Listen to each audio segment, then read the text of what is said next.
Hey, what's up, everybody? What's up, everybody? It's your boy Chris. It's your boy Chris. It's another amazing episode of Financipation. This channel is all about making money. It's all about saving money. It's all about building generational wealth, and it's all about financially emancipating yourself from generational poverty.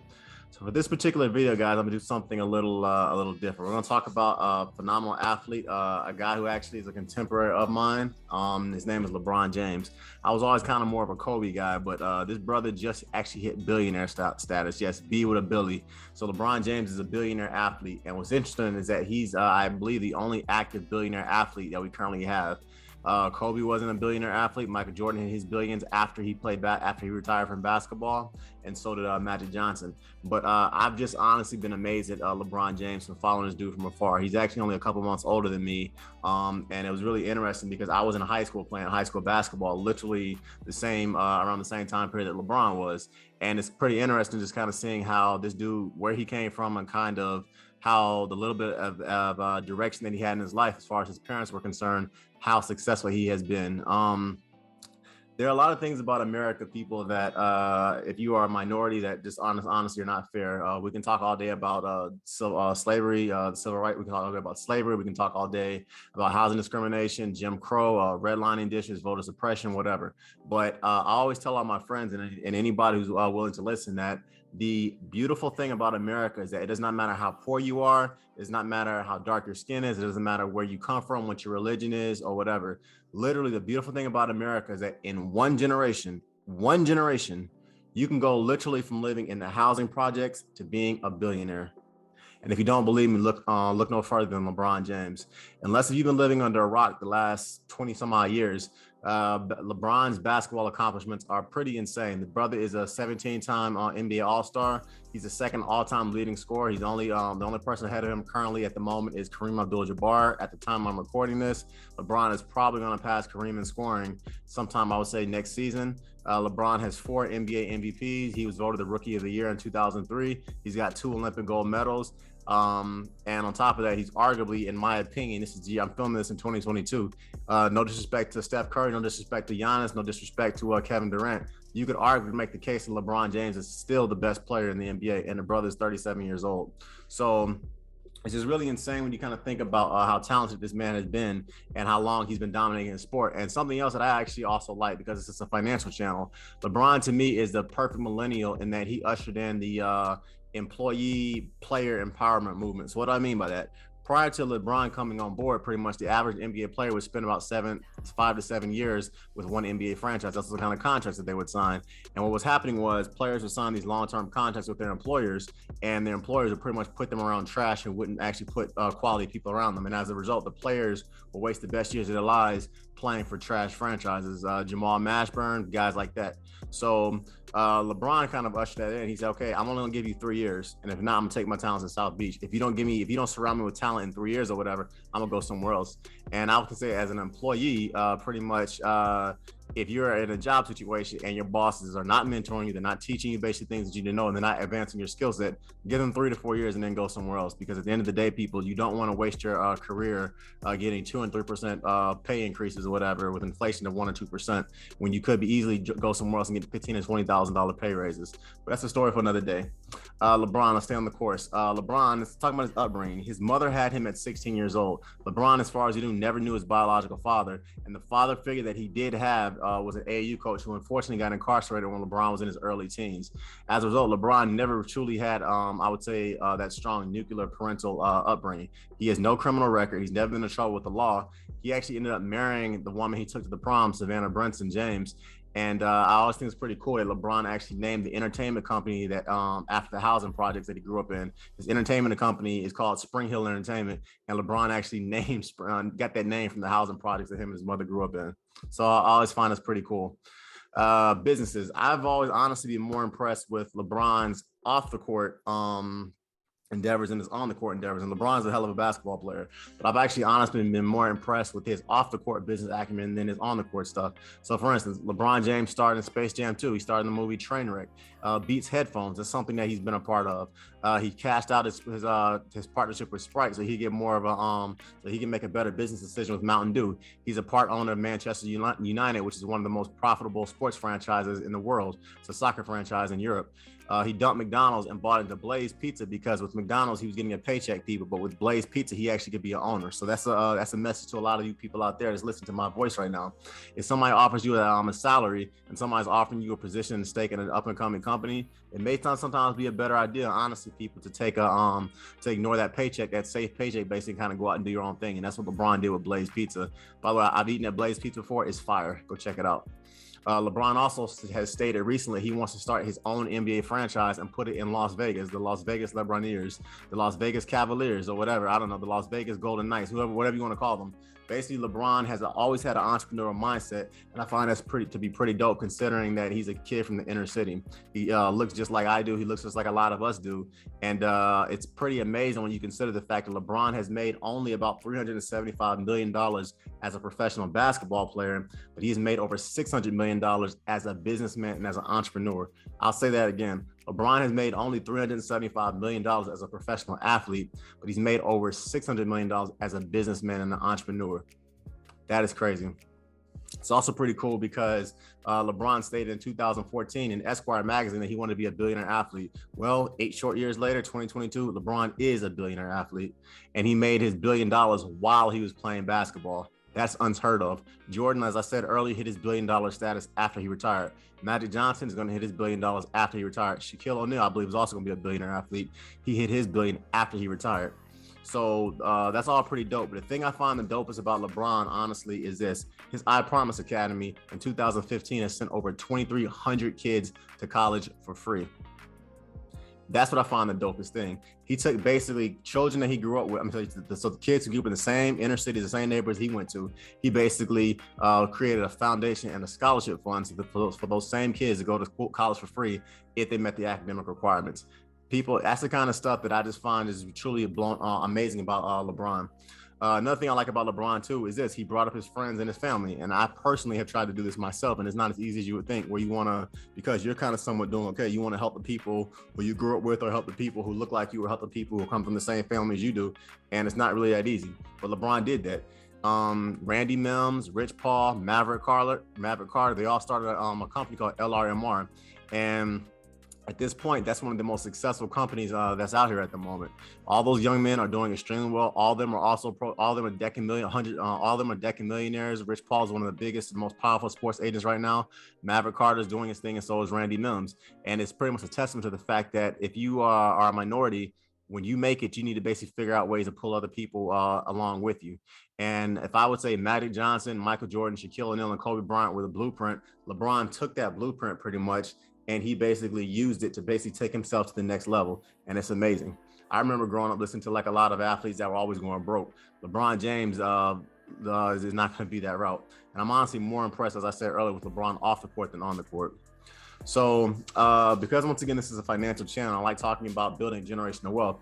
What are some things that you can learn from LeBron? What are some skills that you can pick up to go from making $40,000 to making $100,000, to go from making $100,000 to making $250,000? What are some things that you can learn from LeBron?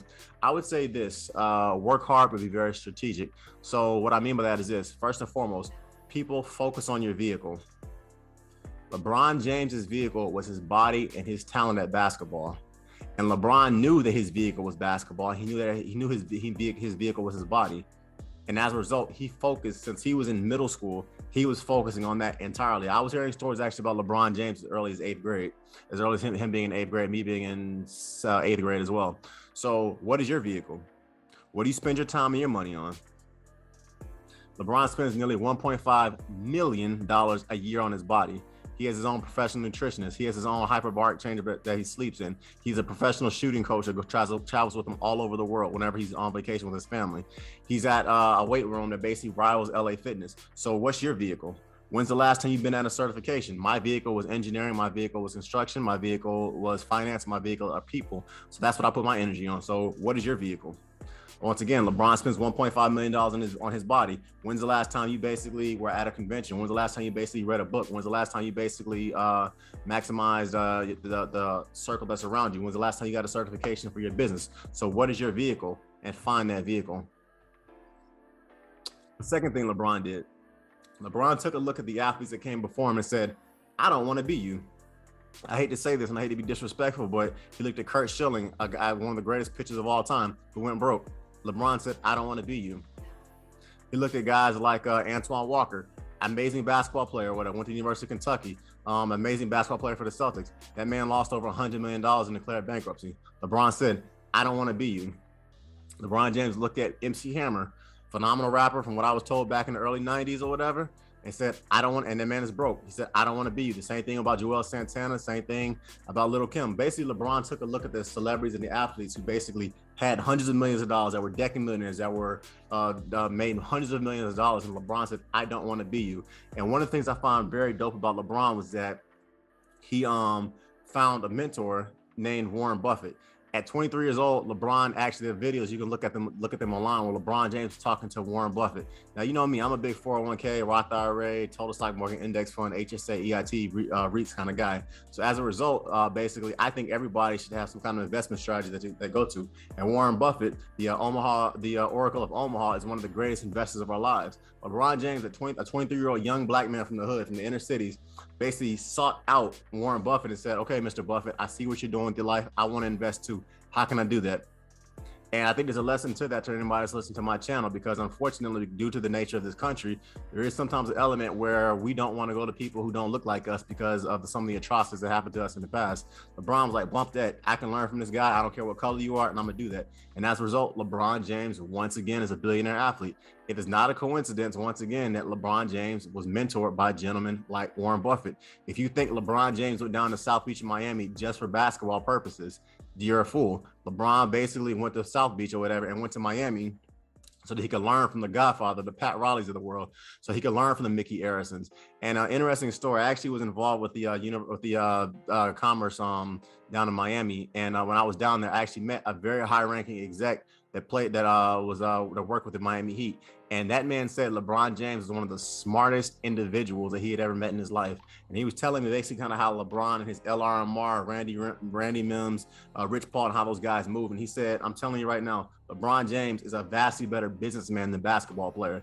And when I was working with the Chamber of Commerce down in Miami, I was pretty impressed to actually hear that. So LeBron James, once again, despite where he grew up and despite having very few parental figures in his life, he was smart enough to find a mentor. And that's something that I think that you all should do.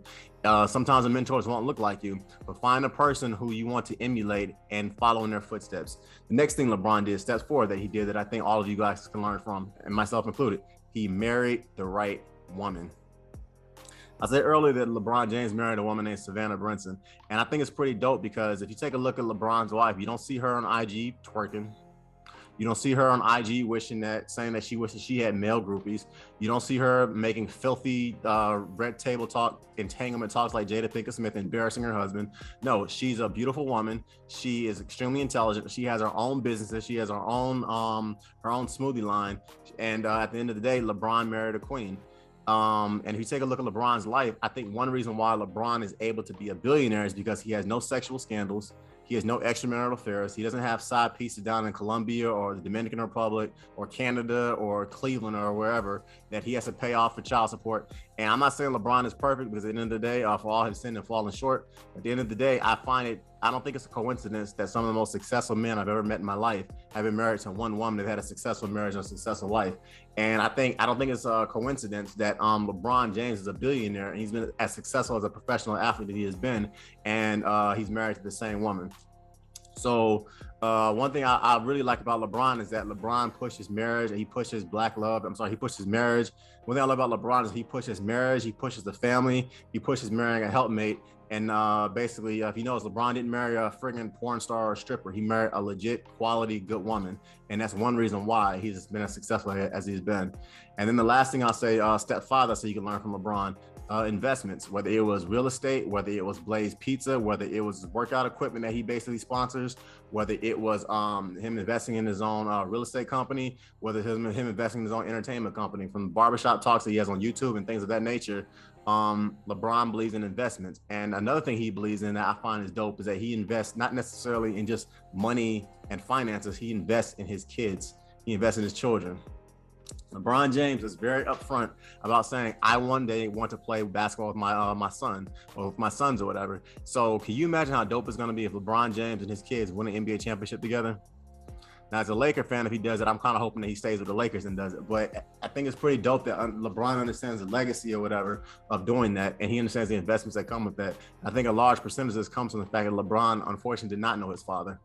So I would say basically those are some of the things. And also, as a caveat, I'm going to throw in a sixth step. Shut up and dribble. LeBron James stayed true to himself. Now, I find it very interesting that individuals like Fox News host Laura Ingraham, they basically told LeBron to shut up and dribble when he basically was talking about his political beliefs, and he basically was talking about social justice and police shooting unarmed kids and stuff like that. I've always found it interesting how when UFC fighters attacked LeBron, he honestly did not care, and he stood up for what he thought was right. I find it very cool that LeBron James wore a hoodie after Trayvon Martin was murdered by a coward. I find it very dope that LeBron James wore an I Can't Breathe shirt after Eric Garner was murdered and choked to death by those police officers up in New York State. So LeBron James stayed true to himself. And I honestly don't think LeBron would have been as profitable and as successful as he would have been if he basically had shut up and dribble, if he had basically ran away from controversy, if he had basically just kind of done the okie doke and basically went more of the Michael Jordan route, basically, instead of more of the Muhammad Ali route. LeBron James was true to himself and he stayed true to himself. And I think that's the reason why he's as successful as he has been. About the UFC fighters trying to fight, I do mixed martial arts, so let me touch on that for a little bit.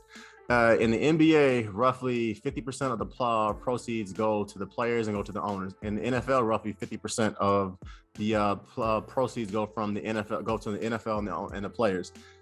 In professional boxing, roughly 60% of the profits go to the fighters and 40% goes to the owners. In the UFC, 85% of the profits go to the UFC, Dana White, and 15% go to the fighters. So I find it interesting that UFC fighters are talking crap about LeBron because of his political statements, when they should, in fact, actually be talking crap about the UFC president, who continues to underpay them and who's voted the scummiest guy in professional sports. But that's neither here nor there. I also find it interesting that 80% of the UFC champions are Black or Hispanic, but the UFC continues to heavily promote some of their old washed up white fighters like Conor McGregor, who have not won a meaningful fight in 5 years against a credible UFC champion. But that's neither here nor there. I also find it pretty dope that despite all the crap that UFC fighters have talked about LeBron, he still has more money than all of them combined. So basically, people, not to poo-poo too much on that point, my point is this: ignore the haters, okay? Stay true to yourself and stay true to who you are. So once again, just to go back to this, to take it back, LeBron James, things you can learn from him: 1, focus on your vehicle. LeBron James is his vehicle and his body. 2, who do you not want to be? Take a look at individuals you do not want to emulate and don't emulate them. 3, find a mentor. LeBron found a mentor in Warren Buffett. He found a mentor in Mickey Arison. He found a mentor in Pat Riley down in South Beach in Miami. So find a mentor. 4, marry the right woman. Simple as that. Marry Michelle Obama. Avoid the Jada Pinkett's of the world. 5, investments. Basically, find a good investment and invest in it. Slow and steady, slow and smooth. So basically, people find good investments and invest in them. And then lastly, I would say stay true to yourself. So as I said earlier, Magic, Shaq, Kobe Bryant, they were all amazing basketball players, and obviously Michael Jordan. All these guys were amazing basketball players, but at the end of the day, all of them, in my opinion, are much better entrepreneurs than they ever were athletes. And that's saying a lot, because because all those guys, all 5 of them, in my opinion, are some of the 10 greatest basketball players of all time. So that, everybody, once again, LeBron has reached Billy status. He's a billionaire athlete, and I've just been so impressed with this dude. This guy had very little parental help. He didn't really have a lot of mentors growing up, and that man had more maturity at 18 than I probably had at 29. So LeBron, I salute you, my dude. I've always been more of a Kobe guy, but game recognizes game, and dude, you are just absolutely killing the game. Thank you for being my generation's Muhammad Ali, and once again, kudos to LeBron James. He's a better entrepreneur and a better human being than a basketball player. And he might actually be the greatest basketball player of all time. So it's pretty dope. So once again, everybody, this was a kind of different channel. This was a kind of different episode for this one. This channel, Financipation, it's all about making money. It's all about saving money. It's all about building generational wealth. And it's all about financially emancipating yourself from generational poverty. So with that, everybody, take it easy. Take care. I love you all. And I'll see you in the next one. All right. Take it easy, everybody. Peace. Peace.